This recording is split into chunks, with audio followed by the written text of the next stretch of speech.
कधी विचार केलाय की जी गोष्ट शब्दांच्या पलीकडची आहे तिचं वर्णन कसं करणार? भगवद्गीतेचा 10वा अध्याय विभूती योग नेमका हाच एक अद्भुत प्रयत्न करतो.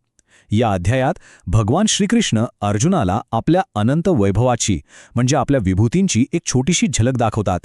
चला तर मग यात थोडं खोलवर शिरूया आणि हे समजून घेऊया. या अध्यायाचं मूळ आहे एका खूप मोठ्या प्रश्नामध्ये, जो अर्जुनाने थेट कुरुक्षेत्राच्या रणांगणावर विचारला. तो प्रश्न होता की आपलं हे मर्यादित मन त्या अमर्याद अनंत शक्तीला ओळखणार तरी कसं? आणि खरं सांगायचं तर अर्जुनाचा हाच प्रश्न या संपूर्ण अध्यायाचा पाया आहे. जरा डोळ्यासमोर आणा ते दृश्य, महायुद्धाचं ते भीषण वातावरण.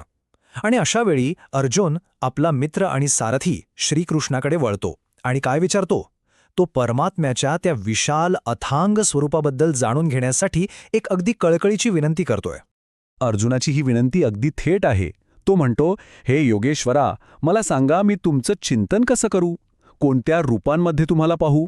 तुमचे हे दिव्य वैभव मला विस्ताराने सांगा.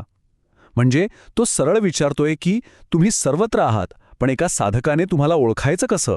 आणि आता यापुढे श्रीकृष्ण जे काही सांगणार आहेत ते याच एका प्रश्नाचं उत्तर आहे. आणि मग या प्रश्नाच्या उत्तरादाखल श्रीकृष्ण आपल्या दिव्य रूपांचा खजिना जणू उघडायला सुरुवात करतात. पण ते आधीच स्पष्ट करतात की त्यांची सगळी रूपं मोजणं तर शक्यच नाही.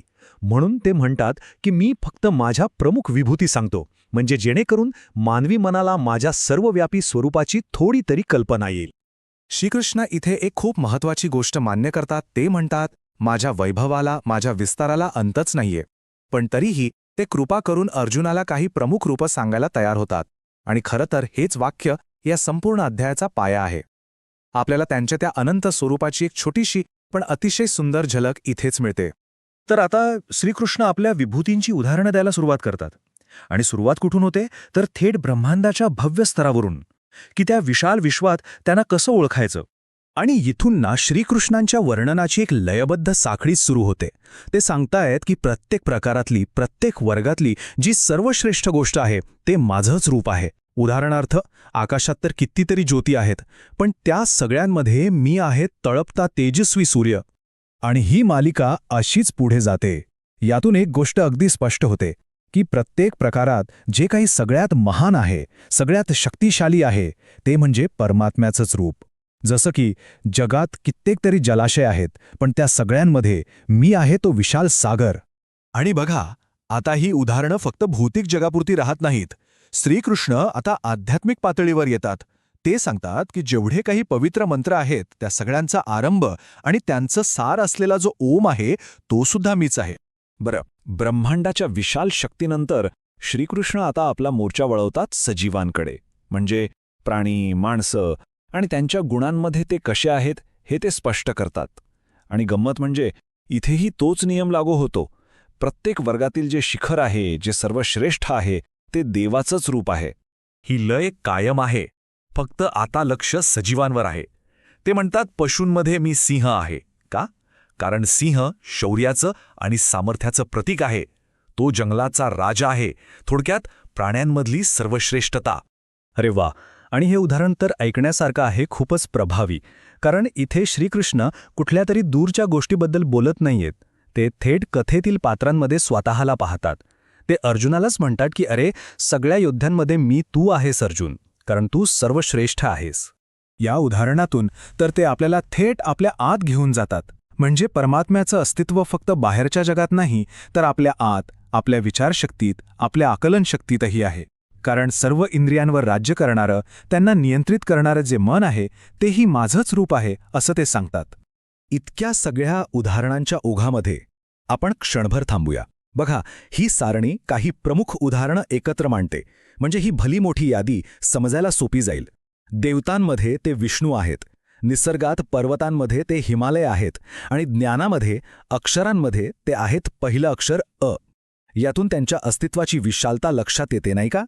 ठीक आहे, आतापर्यंत आपण खूप सारी उदाहरणं पाहिली. सूर्य, सागर, सिंह, अर्जुन. पण आता प्रश्न असा आहे की या सगळ्यांमागे मूळ संकल्पना काय आहे? या सगळ्या उदाहरणांना एकत्र जोडणारा धागा कोणता आहे? आणि त्या प्रश्नाचं उत्तर या एका वाक्यात मिळतं. श्रीकृष्ण म्हणतात, मीच सर्व जीवांचा आरंभ आहे, मध्य आहे आणि अंतही आहे. या जगात जे काही अस्तित्वात आहे त्याचं जे बीज आहे ते मीच आहे. म्हणजे बघा, ईश्वर फक्त सर्वश्रेष्ठ गोष्टींमध्ये नाही, तर तो प्रत्येक गोष्टीचा उगम आहे, स्रोत आहे. सुरुवात, मध्य आणि शेवट सगळं काही त्याच्यापासूनच आहे. तर या अध्यायातला जो सगळ्यात महत्त्वाचा शब्द आहे तो म्हणजे विभूती. विभूती म्हणजे काय? तर विभूती म्हणजे ईश्वराचं दिव्य ऐश्वर्य किंवा त्याचं असं एक खास रूप ज्यामधून आपल्याला जगात त्याची उपस्थिती जाणवते. तो सूर्य असेल, सिंह असेल किंवा ओंकार असेल, ह्या सगळ्या काय आहेत तर देवाच्या विभूती आहेत. मग या सगळ्या विवेचनाचं सार काय? तर एका वाक्यात सांगायचं झालं तर ते हे आहे की परमात्मा किंवा देव ही काहीतरी दूरवरची अज्ञात शक्ती नाहीये. तो तर प्रत्येक गोष्टीत आहे. प्रत्येक गोष्टीतलं जे सर्वश्रेष्ठ आहे, जे शिखर आहे, त्या रूपातही आहे आणि त्या गोष्टीचं जे मूळ आहे, जे सार आहे, त्या रूपातही तो आधीपासूनच तिथे उपस्थित आहे. तर मग हा हजारो वर्षांपूर्वीचा उपदेश आजच्या जगासाठी आपल्याला एक सुंदर विचार देऊन जातो. जर प्रत्येक गोष्टीतली श्रेष्ठता ही देवाची विभूती असेल, तर मग आजच्या जगात आपल्याला ते दिव्यत्व कुठे कुठे दिसेल? एखाद्या शास्त्रज्ञाच्या विलक्षण शोधात? एखाद्या कलाकाराच्या अद्भुत निर्मितीमध्ये? की एखाद्याच्या निस्वार्थ प्रेमात? विचार करण्यासारखा प्रश्न